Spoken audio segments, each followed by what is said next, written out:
The statue of Marianne is the personification of the French Republic, values like liberty, equality and fraternity.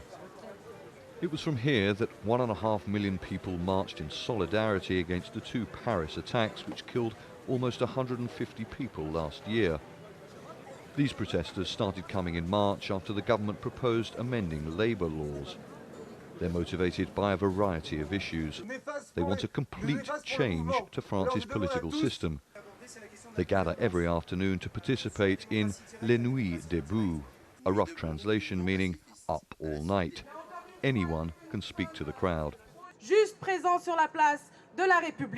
Lubna has come from one of the Paris suburbs. She talks about better pay for unskilled workers.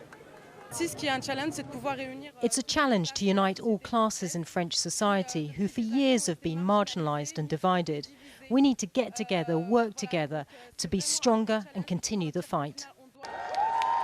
Protesters have come up with different hand signals so the audience can express their views during the speeches. Odile participated in the famous Paris demonstrations in 1968.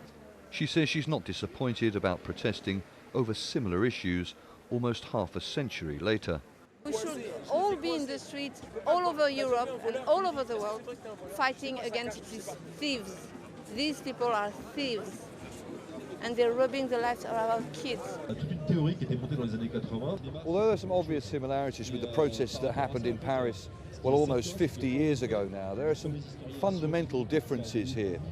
And one of the big questions that analysts are asking now is, how does a movement like this, with such an open agenda, translate into real political action?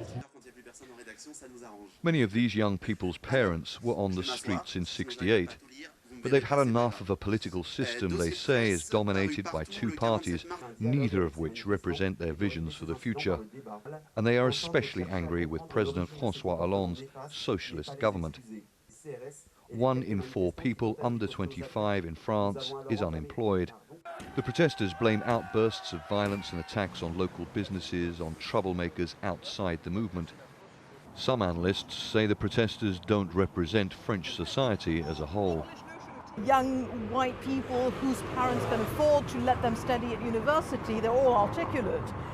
They are not actually not going to be out of a job. They may not find the job they want, but they are not the ones who are really in trouble in this country.